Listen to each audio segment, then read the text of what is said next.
Mudah-mudahan dengan banyak bersolawat semakin menambah kecintaan kita kepada baginda Rasulullah SAW, dan mudah-mudahan kita berharap di yaumil qiyamah nanti mendapatkan syafaatul uzma dari beliau Rasulullah SAW. Para jamaah sekalian, mari kita simak selama 1 jam ke depan kajian kita Safinatul Najah, dan pada hari ini masuk pada bab batalnya sholat.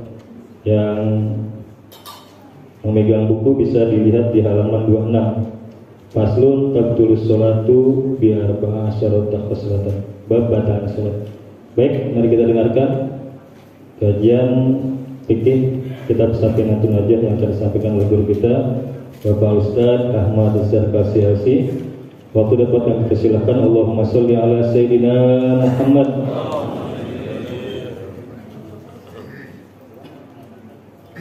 Halaman 26 faslun tabtulus sholat. Ya. Bismillahirrahmanirrahim. Assalamualaikum warahmatullahi wabarakatuh.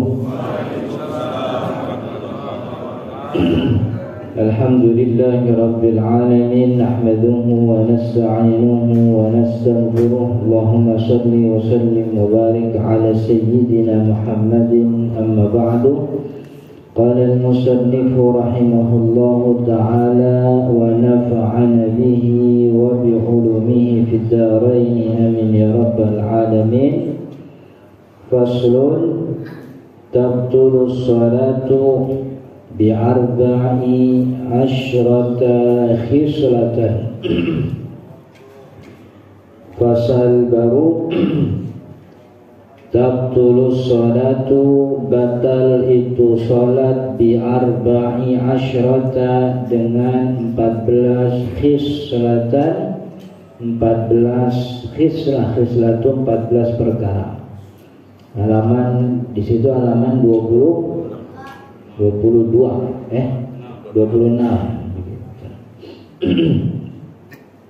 Jadi ada 14 yang batalin sholat. Kalau bukan 14 nggak batalin sholat berarti ini. Jadi yang batalin sholat ini 14 perkara. Yang pertama bil hadafi, adanya hadas.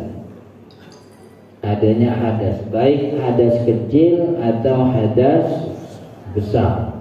Hadas kecil contohnya keluar sesuatu dari lubang kemaluan, baik itu yang keluar bendanya padat, atau yang keluar bendanya cair, atau yang keluar cuman sekedar angin doang. Itu hadas. Biar banyak atau sedikit batal sholatnya. Kalau ada orang yang lagi sholat kentut, biar dikit doang kentutnya tuh tetap sholatnya batal. Jadi kagak ada alasan berhadas. Atau yang biasa terjadi lagi sholat dia tidur, nah, itu juga batal untuk sholatnya tuh. Lagi sholat tidur, kecuali tidurnya pas lagi duduk tahiyat awal. Lagi sholat johor, kan orang Jakarta kalau johor kan lagi capek-capeknya tuh, nyari duit dari jam 4 pagi soalnya kan. Wayanya johor lagi ngantuk itu, duduk tahiyat awal tidur, sholatnya gak batal sebab tidurnya dalam keadaan duduk gitu. Yang penting dia duduk. Atau apa dia baca atau nggak baca tahiyat awal mah nggak ada masalah, kan tahiyat awal bukan rukun sholat begitu. Itu kan penyebab hadas. Atau sesuatu keluar daripada kemaluannya, ya bisa kentut atau sesuatu yang lain. Tapi umumnya kalau di sholat biasanya hadas yang terjadi itu yaitu tidur atau juga kentut begitu ya. Bagaimana kalau lagi sholat ada darah yang keluar tapi dari bisul misalnya begitu, atau mimisan, batal gak tuh sholatnya? Sholatnya batal sebab ada najis, tapi wudunya mah gak batal. Ada orang yang lagi sholat punya bisul, bisulnya ketampar sama bocah lagi sholat. Kan ada ya orang tuh, kita kenal ada orang yang bisul tuh dipiara sama dia gitu. Bener apa enggak? Dipiara sampai menir. Soalnya kalau netesinnya pas menir tuh kayaknya bagaimana begitu rasanya. Kalau masih pitik udah dipestes tuh sayang katanya begitu. Jadi dipiara sampai menir, udah menir dia datang ke tempat sholat, ketampar bocah. Bocah lagi bercanda di dalam sholat, ketampar itu. Pecah itu bisulnya, ada nanahnya keluar, darahnya keluar, sholatnya batal. Tapi bukan karena berhadas, tapi karena ada najis tuh, ada darah nanah najis. Wudunya kagak batal. Sebab yang batalin wudu sesuatu yang keluar dari dua kemaluan. Kalau dia keluarnya bukan dari dua kemaluan, walaupun itu najis, darah kan najis, nanah najis, itu tidak batalin wudu, tapi sholatnya batal. Timbang dilap aja itu tangannya, dibersihin darahnya, selesai, lanjut kemudian sholat lagi. Maksudnya diulang sholatnya dari awal. Jadi yang pertama bihudusil hadas, dengan adanya hadas. Tapi ini dikecualikan bagi orang yang disebut dengan istilah orang yang salisil baul, atau orang yang salisil ghaid, atau salisil fusa. Salis itu orang beser. Jadi kalau orang beser dikecualikan, sebab orang beser kan emang gak bisa jaga hadasnya. Dia terus-terusan kencing, dia terus-terusan kentut, dia terus-terusan kan ya. Kayak orang tua yang udah uzur, make kateter, udah gak bisa terjaga itu. Maka sholat orang seperti ini sholatnya sah. Namanya faqidu tohu, sholat salisil baul, orang yang hadasnya tidak terjaga. Cuman orang kayak gini wudunya kagak boleh misah sama sholatnya. Jadi beres wudu langsung sholat, nggak boleh dipisah. Beres sholat wudunya langsung batal, udah selesai. Jadi wudunya cuman sekali pakai doang buat sholat. Gitu. Jadi orang ini dikecualikan. Sebab kalau nungguin orang ini sembuh dari penyakit besernya itu lama itu. Lama. Maka itu tidak ada masalah orang yang beser sholatnya sah, tapi kemaluannya disumpel begitu, supaya najis yang keluar dari kemaluannya itu tidak kena ke baju dan badannya. Jadi disumpah. Jadi kagak cukup pakai pampers itu, emang lubangnya kudu disumpah begitu. Jadi kalau pakai pampers doang tuh masih kena kiri kanannya tuh. Jadi pakai disumpah sekalian kemudian pakai pampers begitu. Jadi yang pertama yang batalin sholat adanya hadas. adanya. Yang kedua biwuqu'in najasati, adanya najis min in lam tulqa halan min ghairi hamlin. In lam tulqa halan, ada kejatuhan najis. In lam tulqa halan, kalau tidak dibuang segera. Min ghairi hamlin, tanpa make megang. Min ghairi hamlin itu buangnya nggak make megang. Jadi kalau ada najis kemudian langsung dibuang, misalnya orang itu ini sih contohnya kalau sekarang rada susah, tapi yang disebutin di dalam kitab-kitab fikih itu seperti ada orang yang punya sholatnya pakai sendal, lalu ketahuan sendalnya ada najisnya, langsung dilepas begitu.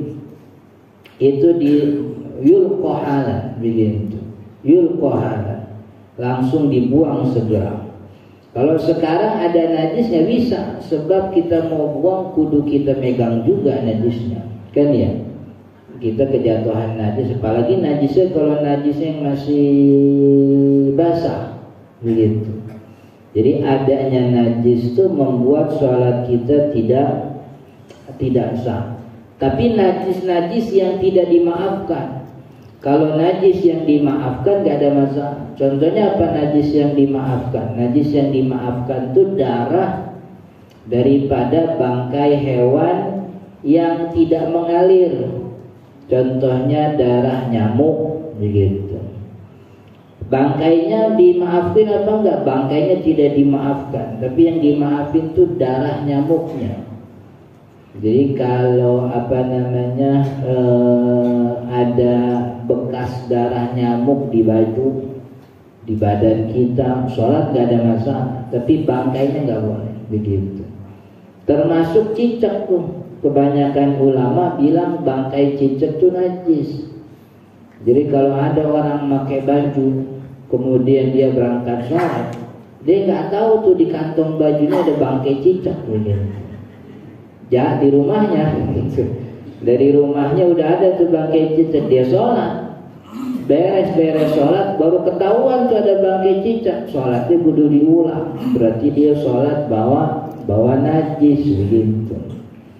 Jadi kalau ada najisnya tidak dimaafkan. Kalau yang dimaafkan tuh karena kan najis yang dimaafkan tuh ada yang namanya najis dimaafkan di dalam air, najis dimaafkan di dalam baju, ada najis yang dimaafkan di keduanya begitu. Jadi najis yang dimaafkan di air nggak dimaafin di baju. Contohnya bangkai nyamuk tuh di air dimaafin, tapi kalau di baju nggak dimaafin. Maksudnya tetap dihitung najis gitu. Tapi sebaliknya dimaafin di di baju darah nyamuk, tapi di air kagak dimaafin. Karena darah nyamuk biarpun sedikit kalau di air mungkin bisa merubah sifat air. Kalau kondisi airnya dikit begitu. Kalau di baju, kalau kita lagi sholat, yaitu contohnya darah yang dimaafkan itu darah daripada bangkai hewan yang tidak mengalir darahnya, yaitu darah nyamuk, dan juga apalagi biasanya yang ada darahnya tuh bakoh. Tahu gak bakoh? Bakoh tuh kalau Indonesianya bangsat, tahu? Orang sini nyebutnya apa bangsat? Hah? Tumbila begitu ya. Tumbila apa? Ya, itu darahnya itu dimaafin, tapi bangkainya kagak begitu. Karena darahnya termasuk darah yang tidak mengalir. Dia adalah hewan yang tidak punya darah mengalir. Jadi pada intinya adanya najis itu membatalkan sholatnya. Sebab kan syarat sah sholat bersih dari najis.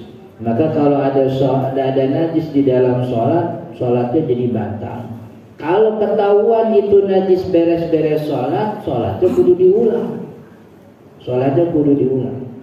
Maka pastiin sholat kita ini selalu bersih dari najisnya. Badan kita bersih, baju kita bersih, kemudian pakaian kita bersih. Dan semua barang yang nempel dengan kita di dalam sholat itu harus bersih dari najis, walaupun dia tidak nempel sama badan. Kayak kalau lagi sholat jadi imam tuh kan mic tuh. Mic itu kan yang nempel ujungnya doang. ujung suaranya kan kagak nempel tuh. Itu kalau di ujung amplinya ada najis, sama sholatnya batal juga, begitu.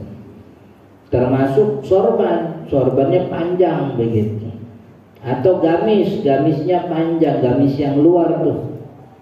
Yang ujung gamisnya tuh yang kagak nempel sama badannya ada najisnya, sama aja tuh. Jadi sholatnya jadi batal. Maka pastikan di dalam sholat pakaian kita itu tidak ada najisnya. Nah kalau urusan najis tuh jangan pikirin yang kagak kelihatan. Jadi kalau urusan najis tuh ada najis kelihatan kita bersihin, kita hilangin. Kalau kagak kelihatan kagak usah dipikirin. Tuh mikirin najis kagak kelihatan kagak beres-beres. Iya, orang was-was kan begitu. Kayaknya mulu begitu. Jadi kalau urusan najis tuh kagak usah pakai kayaknya. Ada hilangin, kagak ada jangan dipikirin. Gitu. Kita masuk nih ke tempat mana, masuk ke WC, masuk di mall begitu. Kita buka gagang pintu, kagak usah dipikirin. Jangan-jangan sebelum gua ngencingin gagang pintu nih begitu. Capek kan orang was-was begitu tuh. Begitu. Makanya saya kalau dapat pertanyaan tuh, saya kan juga sering dapat pertanyaan hampir tiap hari di WhatsApp. Itu pertanyaan orang-orang was-was sama orang biasa ketahuan. Beda orang was-was ini panjang banget itu bahasa. Nah kalau udah ketahuan begitu, saya jawabnya timbang kagak najis, sudah begitu aja.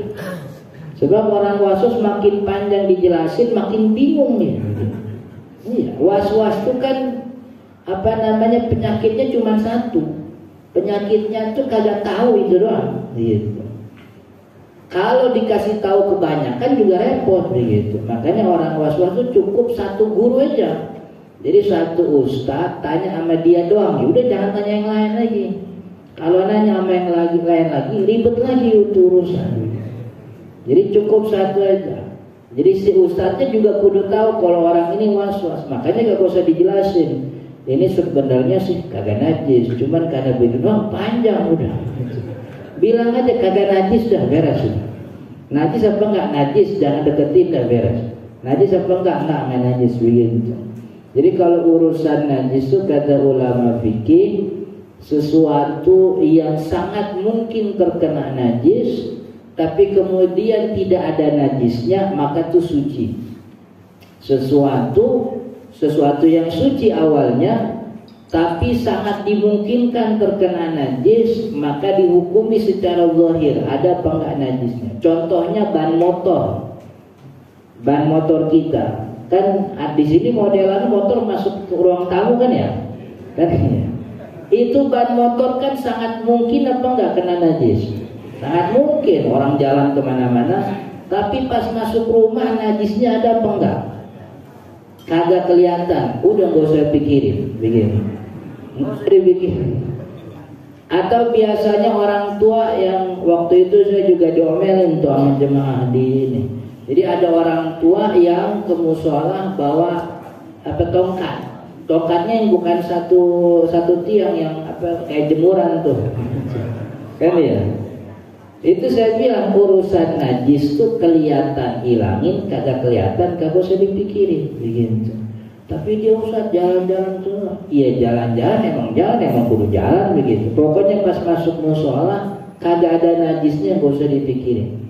Jadi gak usah pakai kaidah kayaknya jangan-jangan tuh gak kepake soal najis. Tapi kalau itu namanya at-tawahum. Tapi tawahum tuh bisa dipakai kalau soal makanan. Bahkan dianjurin tuh dipakai. Ini kita ketemu ada restoran di dalamnya ada dagingnya babi, ada daging ayam juga. Dia nyedain halal sama haram begitu. Dia sih udah ngejelasin ini yang halal nih make yang begini, yang haram nih make centong yang ini dibedain. Cuman kita kudu make itu kaidah kayaknya tuh. At-tawahum. Jangan-jangan orangnya kelibet, lupa akhirnya centong babi dipakai buat ayam. Kita pakai itu kaidah itu supaya badannya terhindar dari makanan haram gitu. Dengan kaidah itu kan kita gak jadi masuk restoran situ. Tapi kan nggak masuk restoran situ tuh kagak bakal mati kita. Masih banyak restoran lain. Tapi kalau kaidah itu dibawa ke najis, ujungnya kagak sholat kita. Nggak beres itu. Nggak wudu kan begitu. Makanya semua ulama sepakat keraguan-raguan setelah ibadah selesai kagak jadi masalah. Wudu udah beres. Habis wudu beres muncul di otak. Tadi pala kenapa enggak? Itu kagak dipikirin, gak usah. Sebab yang kayak gitu bikin orang kagak jadi ibadah. Jadi keraguan-raguan setelah ibadahnya selesai kagak usah dipikirin, gak diburbi. Sebab memang itu caranya setan. Jadi was-was tuh penyakitnya cuma satu, kagak tahu doang dia penyakit. Maka kalau dia diajarin, ketemu sama guru yang benar gitu, jejak gitu ngajarinnya, insya Allah hilang was-wasnya gitu. Sebab dia orang was-was nih dibilang sakit, orangnya sehat gitu. Man masuk kamar mandi kencing doang setengah jam dia, setengah jam lawak. Jadi itu soal najis kelihatan dihilangin, kagak kelihatan jangan dipikirin begitu. Udah disiram itu Ustaz, cuman baunya masih ada. Baunya bukan najis. Yang namanya najis itu ain, apa barang. Yang namanya aroma bukan najis. Aroma itu apa jatuhnya asal, bekas najis, nggak ada masalah begitu. Kecuali baunya barang sama barangnya, sekali barangnya kudu dihilangin.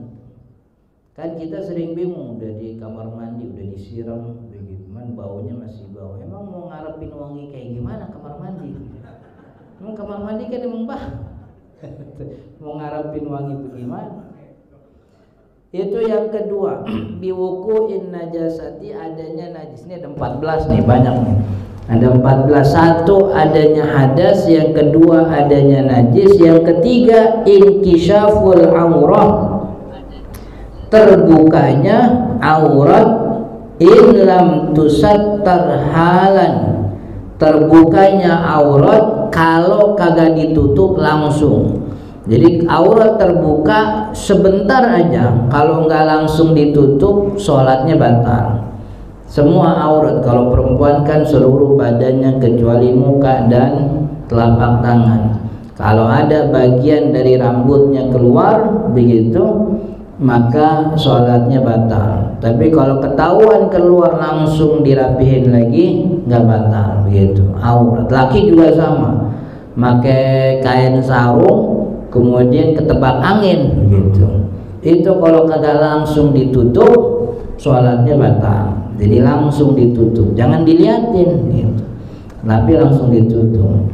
Itu pun kalau terbukanya oleh sebab alam, angin, kemudian ada gempa bumi, gara-gara gempa dia goyang, akhirnya kebuka auratnya. Perempuan lagi sholat ada gempa bumi, akhirnya dia goyang dikit, ujung kakinya kelihatan misalnya, langsung ditutup.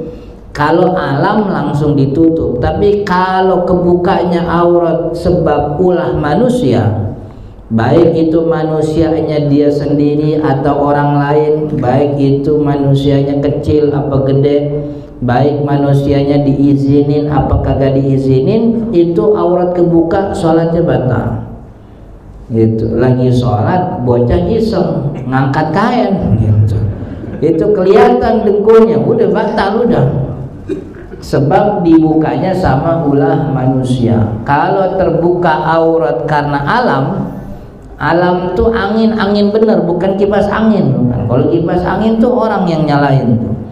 Jadi kalau ada angin gede atau apalagi ada gempa bumi biasanya, itu auratnya harus langsung ditutup.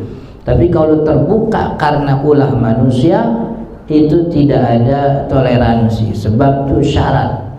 Kalau kebuka maka sholatnya jadi jadi batal. Inkisyaful aurah begitu, terbukanya aurat, in lam tusattaru halan, kalau tidak langsung ditutup. Warabi'uha, dan yang keempat, an-nutqu biharfain, mengucapkan biharfaini dengan dua huruf, mengucapkan artinya mengeluarkan sesuatu dari mulutnya suara minimal 2 huruf itu batal sholatnya. Sebab 2 huruf itu adalah kalimat atau kata paling sedikit, baik itu di dalam bahasa Arab. Di Indonesia juga 2 huruf itu udah ada ininya, udah ada maknanya walaupun tidak sempurna. Kata-kata reposisi itu kan 2 huruf semua. Di, ke, apalagi iya, di, ke, an, imbuhan an itu semuanya 2 huruf. Maka kalau itu keluar dari mulut kita 2 huruf, baik itu bahasa Arab atau bahasa Indonesia, dan dia bukan zikir daripada sholat, maka sholatnya batal. Tapi kalau dia zikir tuh mengandung doa dan pujian kepada Allah, nggak ada masalah. Maka kalau ada doa yang sifatnya tektokan sama orang, itu kagak boleh. Kayak orang bangkis gitu. Ada orang bangkis di samping kita. Kalau dia orang bangkis ngucap alhamdulillah, boleh itu lagi sholat. Tapi kirinya yang kagak boleh jawab yarhamukallah. Itu kalau begitu yang yarhamukallah batal sholatnya. Sebab yarhamukallah memang doa, memang zikir, tapi zikirnya tuh mengandung, kalau bahasa Syekh Nawawi, ada zikir mukhatabnya, ada orang yang diajak tektokannya begitu. Jadi yang boleh tuh zikir dan pujian yang tidak ada isi khitobahnya, nggak ada ngobrolnya, dia cuman isi doa kepada Allah, zikir kepada Allah. Makanya setelah Suhuf Ibrahim wa Musa itu ada anjuran sallallahu alaihi Allahu alaihi wasallam, itu tidak ada masalah.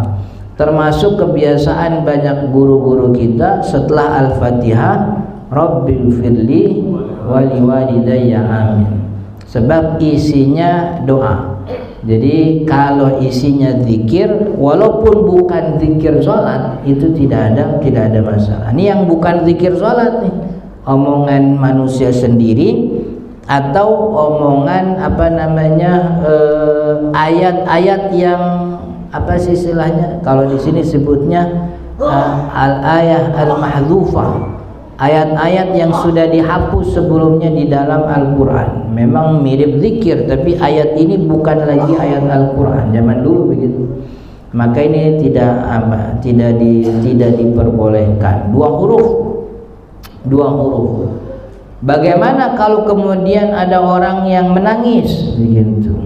Lagi sholat dia nangis begitu. Itu kalau sebahagian ulama Syafi'i, nangis itu ada yang azirus sodri, ada yang aninus sauti. Yang azirus sodri itu apa? Kalau Indonesianya azirus sodri itu apa? Jadi dia nangis tapi kagak ada, cuman napasnya doang begitu, sek-sekan. Jadi dadanya tuh kebaca sama orang, dadanya tuh sek-sekan gitu. Tapi ada yang aninus saut, dia nangis anin tuh gitu tuh. Apa sih itu namanya tuh? Iya, ngegeriang gitu. Ngegeriang tuh. Itu yang kayak yang aninus saut itu yang batal. Apalagi nangis dibikin-bikin. Kalau lagi sholat malam tuh kan ditangis-tangisin, sholatnya batal. Tapi kalau nangis azirus sadri, ini dadanya sek-sekan begitu, karena memang dulu Nabi Muhammad SAW pernah begitu, yusma'u bukan min sautihi, tapi yusma'u min sadrihi azirihi, kedengeran dari dadanya tuh sek-sekan begitu. Jadi yang batal tuh yang anin gitu, jadi nangis nggak boleh, ketawa apalagi begitu, atau ngomong juga apalagi, jadi nggak boleh. Dan ini dulu Nabi Muhammad SAW awal pertama kali sholat disyariatkan, kan banyak para sahabat yang lagi sholatnya ngobrol gitu. Namanya juga baru disyariatin gitu kan ya. Jadi belum tahu aturan, lagi sholat ditanya, ente kabar bagaimana nih gitu. Baru ketemu Kemudian turun ayat Allah gimana, hafizu ala sholati was sholatil wusta wa qumu lillahi qanitin. Berdirilah kalian di hadapan Allah salat qanitin, dalam keadaan diam, artinya tidak ngobrol begitu. Jadi qanitin itu artinya diam. Kalau ada anak perempuan dinamain qanita gitu, tapi mulutnya cempreng, berarti kagak sesuai itu namanya. Sebab qanitin itu artinya kalem, diam. Namanya qanita gitu. Tapi cemprengnya kemana-mana. Itu mengucapkan dua huruf, au biharfin mufhimin, atau dengan satu huruf yang punya makna. Kalau di bahasa Arab ada satu huruf punya makna, ada seperti qi, qaf doang begitu, qaf harokatnya kasroh itu udah ada maknanya. Amdan, secara sengaja. Jadi yang tadi batal itu kalau keluar huruf minimal 2 huruf itu sengaja.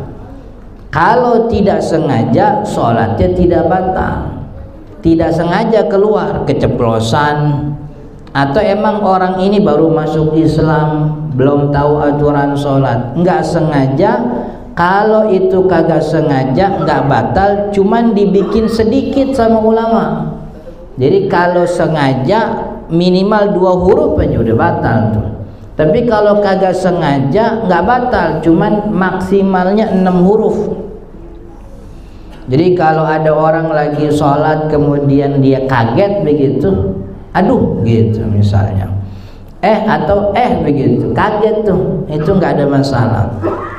Kalau kaget nggak sengaja keceplosan, lagi sholat ngangkat dari ruku sami Allahu liman hamidah, pinggangnya bunyi begitu, aduh, itu nggak batal sholatnya karena huruf yang keluar tidak disengaja. Tapi kalau disengaja sholatnya batal. Nah yang tidak sengaja itu nanti digantinya pakai sujud sahwi. Anjurannya begitu. Kalau dia lagi sholat berjamaah ya nggak usah sujud sahwi, sebab kan udah tinggal ngikutin imamnya aja begitu. Ini soal huruf yang keberapa tuh? Yang keempat. Yang kelima, bil mufattiri amdan. Yang kelima adalah batal sholatnya bil mufattir, dengan apa-apa yang membatalkan puasa amdan, secara sengaja. Apa yang batalin puasa? Segala sesuatu yang masuk ke dalam rongga itu batalin puasa. Kalau itu terjadi orang lagi sholat, sholatnya batal. Rongga ini ada 7 lubang di tubuh kita. Ini lubang hidung, 1, 2, 3, 4, 5, kemaluan depan, kemaluan belakang 7. Ada 7 lubang rongga di tubuh kita. Kalau masuk sesuatu yang asing dari luar ke dalam tubuh melalui rongga ini, puasanya batal. Nah itu juga yang batalin sholat. Gitu. Lagi sholat di rumah, anaknya iseng, cotton budnya dimasukin ke kupingnya, batal sholat. Batal sholat, sebab ini rongga nih gitu, namanya bocah kan ya, bapaknya lagi sholat cotton bud dimasukin aja itu sholatnya batal begitu. Sebab ini pembatal puasa. Hal-hal yang batalin puasa kalau terjadi di dalam sholat, sholatnya batal. Apa itu yang batalin puasa? Yaitu memasukkan sesuatu ke dalam rongga, masukin sesuatu ke hidung begitu, masukin sesuatu ke dalam mulut, termasuk makan minum. Lagi sholat dia makan, ada sisa makanan, daripada sayang dibuang dia telan begitu, lagi sholat gitu, sholatnya batal gitu. Jadi ini batal sholat dengan sesuatu yang membatalkan puasa. Wasadisu, dan yang keenam, al-aklul katsir. Aklul katsir tuh makan, al-aklu makan, al-katsiru banyak, makan banyak, nasian walaupun lupa. Ini kalau di sini nih kagak ada contohnya. Apa iya orang lagi sholat dia makan banyak?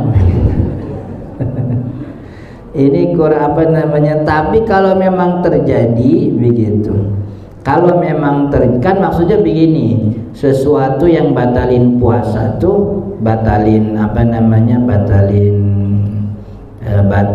batalin sholat juga. Gimana kalau makan? Kan makan yang batalin puasa mah makan yang sengaja. Kalau dia kagak sengaja berarti kan puasa nggak batal, berarti kagak batal juga sholatnya. Iya, kalau makannya tidak sengaja itu makannya lupa begitu, sholat juga nggak batal tuh. Cuman kalau makannya banyak begitu, makan banyak kan kagak cocok sama lupa itu. Masa lupa makannya banyak kan gitu. Nah itu kalau makannya banyak walaupun itu lupa itu tetap batalin puasa, maka begitu juga dia batalin sholat. Wasabi'uha, dan yang ketujuh salasu harokatin mutawaliyatin. Salasu harokatin, 3 gerakan mutawaliyatin yang berturut-turut. 3 gerakan berturut-turut. Jadi 3 kali gerakan batalin sholat.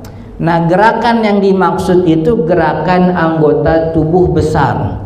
Anggota tubuh besar tuh pala, tangan, badan, kaki. Ini jari jemari bukan anggota tubuh besar. Jadi anggota jari jemari ini tidak dihitung. Jadi kalau ada orang lagi sholat kemudian dia garuk gitu, ini yang dihitung tangannya dong yang bergerak. Jari jemarinya ini garuk-garuk kagak dihitung begitu. Ini kali itu sebab ini gerakan kecil. Yang dihitung gerakan itu anggota tubuh besar. Anggota tubuh besar tuh tangan, pala, badan, kaki. Kalau tangan, ini kata Syekh Nawawi, tangan itu bergerak lalu kembali lagi hitungannya 1. Ini tangan. Pokoknya kondisi sholatnya lagi bagaimana? Lagi berdiri kan berarti tangan di sini nih. Kalau lagi duduk kan tangan di atas paha. Kalau lagi i'tidal tangan ada yang lurus, ada yang bersedekap juga. Pokoknya kalau dia keluar dari kondisi tangan yang mestinya, balik lagi tuh jatuhnya 1 doang begitu. Kalau langsung bergerak lagi jatuhnya 2. Kalau bergerak lagi ketiga kali jatuhnya 3, batal sholatnya.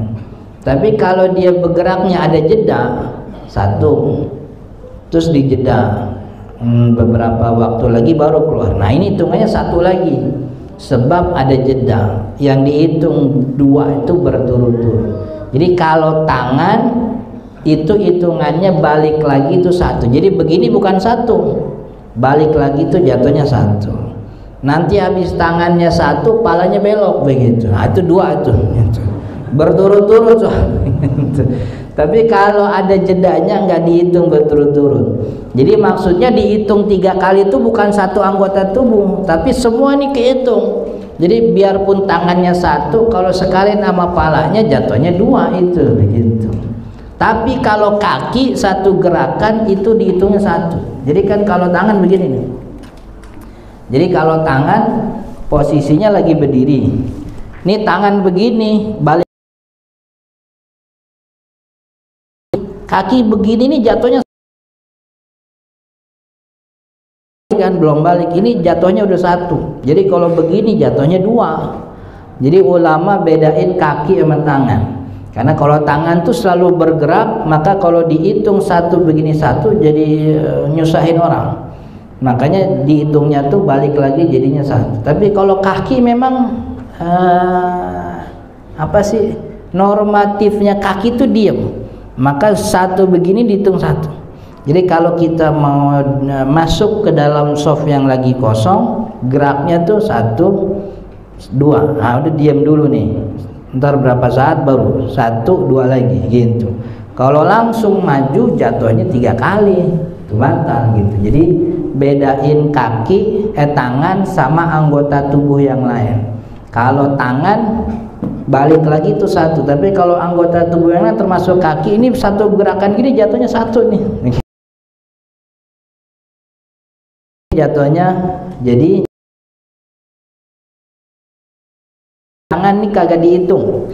Jadi jari kaki biarpun pada jempolnya gerak lagi gitu nggak dihitung. Karena jari jemari jatuhnya gerakan kecil. yang apa namanya, walau sahwan tuh terusannya tuh, walaupun itu lupa. Jadi kalau ngomong kagak sengaja lupa, sengaja batal, kagak sengaja nggak batal, yang penting kurang dari atau tidak lebih dari 6 huruf. Tapi kalau bergerak walaupun gerakannya lupa begitu, gerakannya nggak sengaja lupa begitu, itu tetap membatalkan sholat begitu. Itu soal gerak 3 kali berturut-turut. Jadi yang gerakan besar, kalau gerakan kecil jari jemari enggak. Ada orang lagi sholat hidungnya tuh kembang kempis itu kan gerakan kecil tuh kagak dihitung. Kupingnya lagi digerakin, atau lagi sholat sambil lagi sholat matanya kedap-kedip gitu. Itu juga sama tuh gerakan kecil. Jadi tidak dihitung sebagai satu gerakan. Kemudian yang ke berapa, wal wasaminuha, dan yang ke-8. Yang ke-8 wasaminuha, dan yang ke-8 al-wasbatul fahishatu, yaitu lompat. Al-wasbah melompat, al-fahishah yang besar, lompatan yang besar, atau sebahagian mengartikan lompatan yang tidak ada hajatnya. Dia ngelompat kagak ada hajatnya begitu. Kayak anak-anak kalau lagi sholat kan tentu ngelompat aja, itu batalin sholat. Tapi kalau lompat ada hajatnya, ya nggak batal sholatnya. Lagi sholat ada tikus lewat gitu dilompat, itu kaget gak ada masalah. Tapi kalau itu lompat, karena lompat tuh jatuhnya gerakan besar yang merusak nazmus sholat, merusak urutan sholat.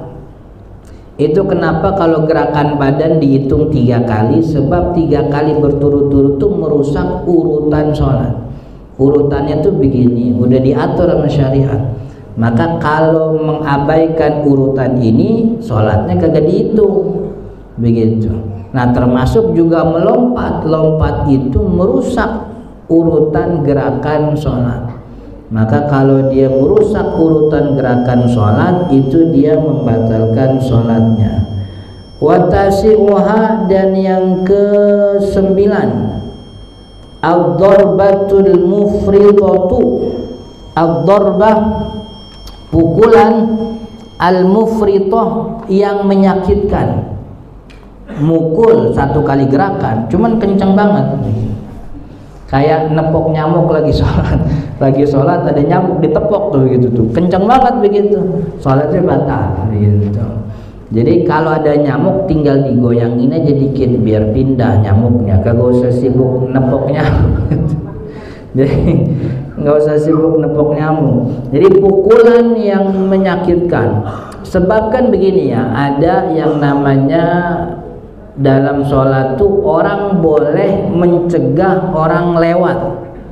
Lagi sholat kita boleh mencegah orang lewat begitu. Ada sebagian orang, dan ini kalau orang-orang orang Arab, kalau orang kita sih nggak biasa. Itu mencegah orang lewat tuh sambil didorong sama dia. Jadi lagi sholat begitu kencang banget orang gitu, sampai jatuh orang didorong. Nah yang kayak begitu tuh dilarang, sebab tuh jatuhnya ad-darbah al-mufritah. Tapi kalau sekedar menghalangi nggak ada masalah gitu, kalau sekedar menghalangi. Tapi kalau sampai dipukul, sebab kan kalau kita baca hadisnya tuh kan begitu. Gimana hadisnya? Idza shalla ahadukum falyastatir ila sutratin. Kalau kalian sedang dalam keadaan sholat, kalau kalian mau sholat, maka sholatlah kepada sutra, itu penghalang begitu. Wala yada ahadan yamur baina yadayhi, dan dia tidak boleh membiarkan orang lain lewat di depan dia sholat. Fa in aba falyuqatilhu. Kalau ada orang tetap lewat menolak untuk dihalangi, kan hadisnya falyuqatilhu, maka perangilah orang tersebut gitu. Itu kan kalimatnya rada ngeri itu gitu. Ini kalau kita baca hadis cuman terjemahnya doang, Orang-orang tahu sholat pada bawa golok gitu. Mau ngapain bawa golok? Mau merangin orang yang lewat gitu. Fa innahu syaiton, bahkan Nabi Muhammad di ujung hadis bilang fa innahu syaiton, tuh ujung dia itu orang kayak setan tuh gitu. Tapi maksudnya bukan perbuatan menghalang itu harus dengan serius seperti orang yang berperang, bukan. Maksudnya orang ini nih sangat buruk, saking buruknya disamain oleh Nabi Muhammad seperti setan. Jadi beratnya tuh bukan soal menghalangi, tapi beratnya tuh lewatnya. Lewatnya itu perbuatan yang berat, perbuatan yang dosanya gede begitu. Maka kalau kita lagi sholat menghalangi, cukup pakai begitu aja, dihalangi pakai tangan. Nanti dia jalan, ya udah biarin, mau diapain lagi, dosanya kan kita mah udah beres kewajiban kita. Jadi nggak usah pakai didorong, apalagi nggak usah pakai dipukul. Itu yang ke-9, ad-darbatul mufridatu. Wa ashiruha, dan yang ke-10 ziyadatu ruknin fi'liyin amdan, menambah rukun gerakan sengaja. Menambah rukun gerakan sengaja tanpa hajat, maksudnya begitu. Tapi kalau sengaja karena kelupaan, itu nggak ada masalah. Maksudnya ada ketinggalan rukun, lagi lagi sami Allahu liman hamidah, dia baru ingat tadi belum baca Al-Fatihah. Ya udah dia balik lagi ke dalam berdiri. Jadi habis sami Allahu liman hamidah dia nggak sujud, dia malah langsung bersedekap, dia baca Al-Fatihah. Kalau itu nggak ada masalah, sebab memang ada rukun yang ketinggalan. Orang kalau lagi sholat ingat ada rukun ketinggalan, dia balik lagi ke posisi rukun yang tadi. Tapi kalau nggak ada yang ketinggalan, sengaja ditambahin begitu, sholatnya batal. Sengaja ditambahin, sholatnya batal. Udah udah beres 4 rakaat nih, gue berdiri lagi lah begitu, berdiri lagi biar gue mau ngajarin cara orang kalau lupa lagi sholat gitu. Jadi dia ngajar, dia imam, cuman disengajain salah, nambahin rakaat, niatnya mau ngajarin sujud sawi misalnya, itu keliru tuh. Berarti dia membatalkan sholatnya. Kalau mau ngajarin di luar sholat, maksudnya jangan sampai lagi sholat dibikin salah begitu. Kemudian nambah gerakan rukun yang ke-11, at-taqaddumu ala imamihi bi ruknainin fi'liyaini, mendahului imamnya 2 gerakan rukun, mendahului imamnya 2 kali rukun gerakan.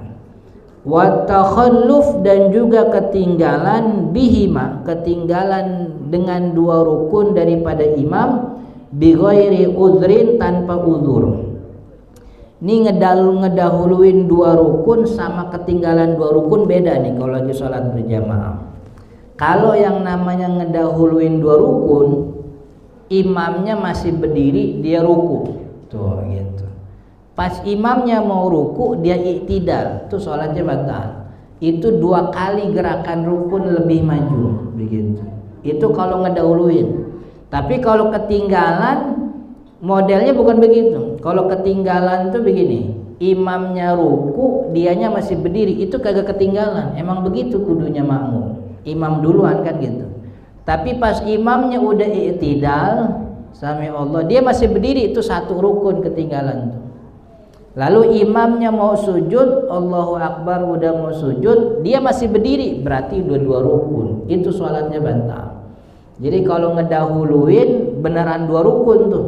Tapi kalau ketinggalan, zohirnya 3 rukun, tapi itu hitungannya 2 rukun, paham kan? Jadi kalau ngeduluin memang ini, kalau imamnya masih berdiri dia ruku tuh jatuhnya udah 1 rukun diduluin. Imamnya masih berdiri baru mau ruku, dia udah i'tidal, berarti 2 rukun, dia mendahului imam, sholatnya batal begitu. Tapi kalau ketinggalan beda cerita. Kalau imamnya ruku dia masih berdiri, emang begitu yang namanya makmum. Imamnya udah i'tidal, dia masih berdiri, 1 tuh gitu. imamnya udah mau sujud, dia masih berdiri, jadi 2 jatuhnya. Maka ketika imamnya nempel tanah itu jidatnya, selesai sudah sholatnya, batal sholatnya. Sebab dari awal emang niatnya berjamaah, dan dia memutuskan sholat berjamaahnya tersebut dengan membiarkan imam meninggalkannya 2 kali rukun gerakan, begitu. Itu yang ke-11.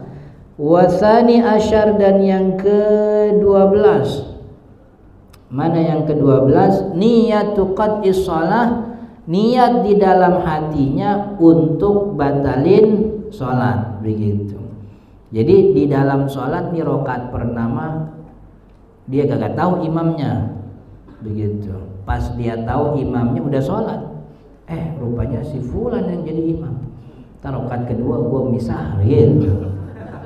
Itu niat begitu tuh, dari situ udah batal sholatnya. Jadi kagak usah nunggu rakaat kedua, dari situ dia mulai muncul niat kayak begitu, sholatnya udah batal.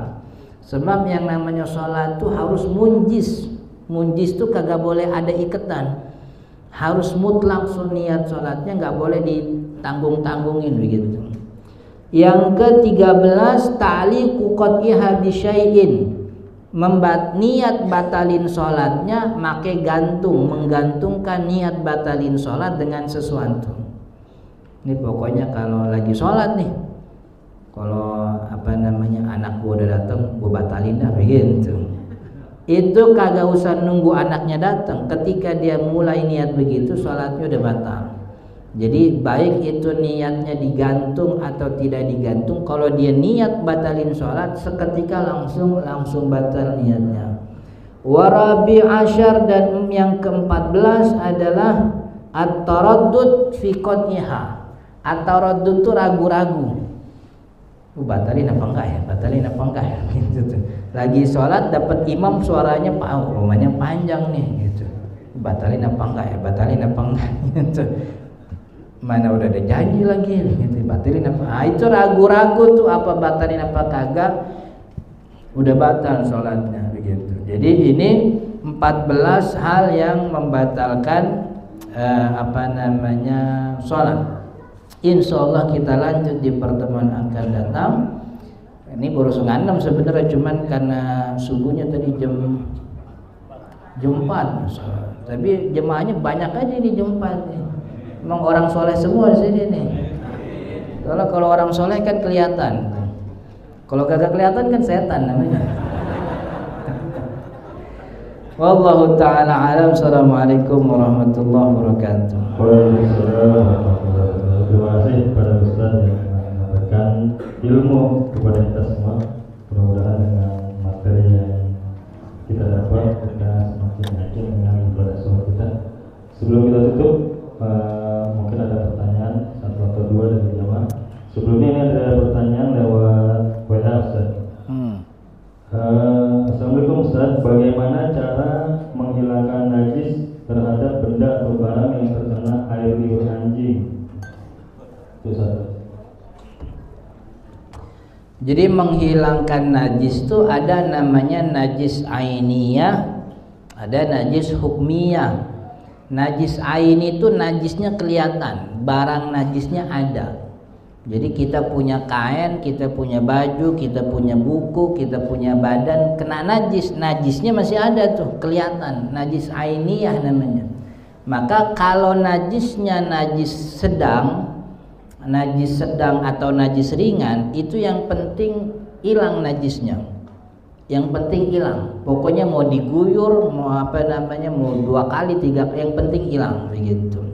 Itu kalau najisnya najis sedang atau ringan. Tapi kalau najisnya najis besar seperti jilatan anjing, itu harus dibasuh 7 kali bilasan. 7 kali bilasan. Salah satunya dengan tanah.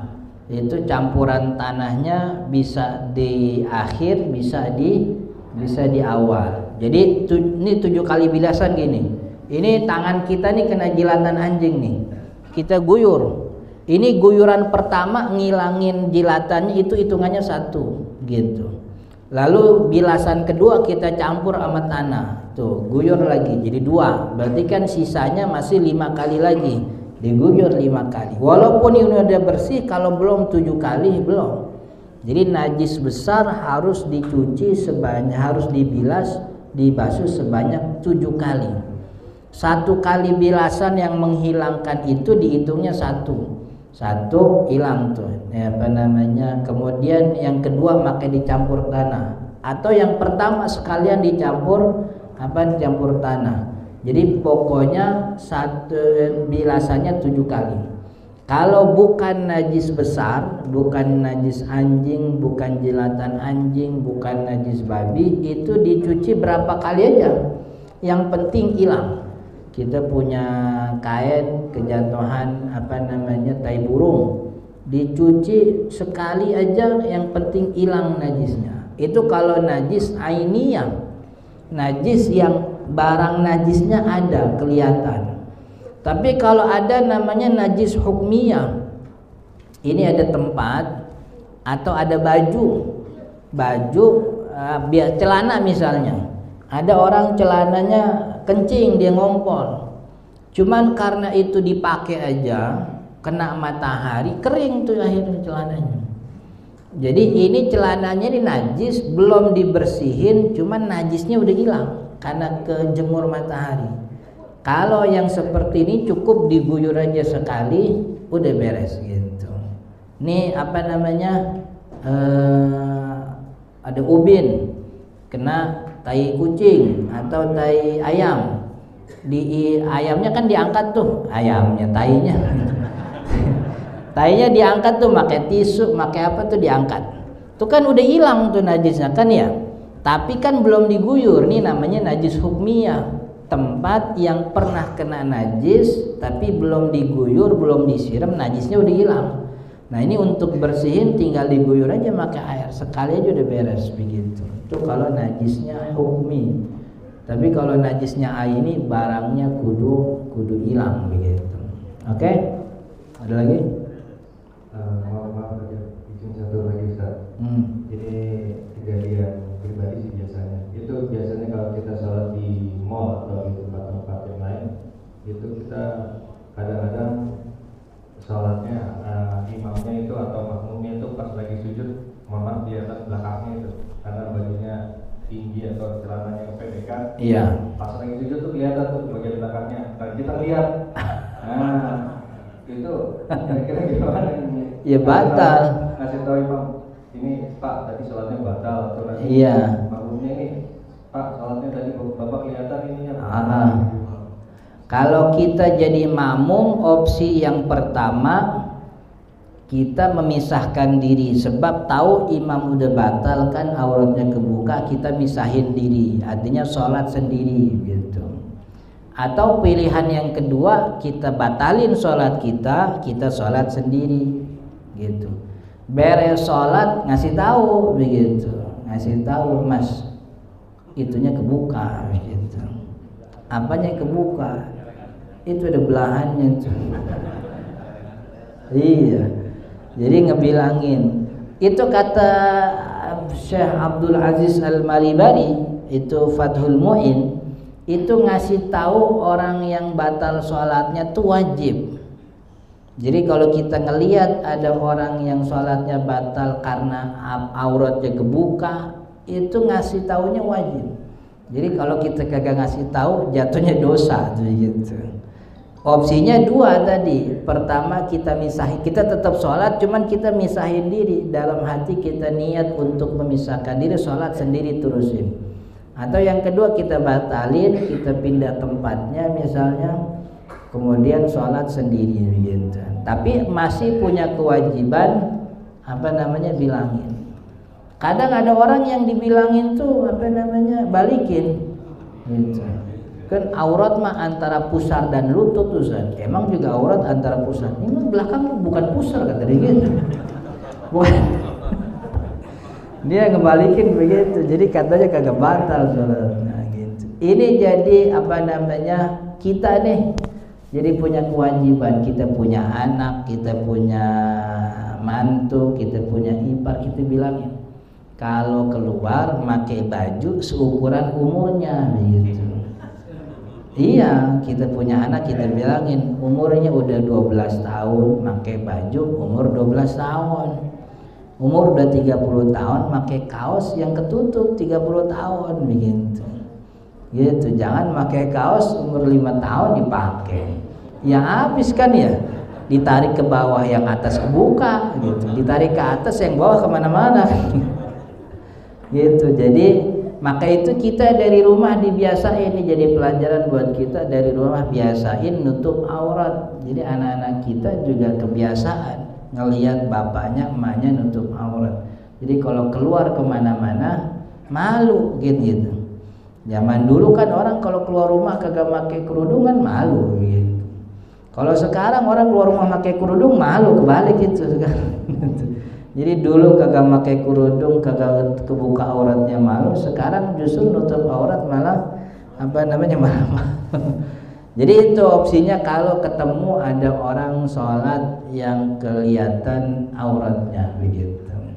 Oke, ada lagi? Oke, ada lagi? Kalau enggak kita tutup. Ada satu lagi ya. Nah, ya. Ada dua. Iya. Sekalian. Satu dua sekalian.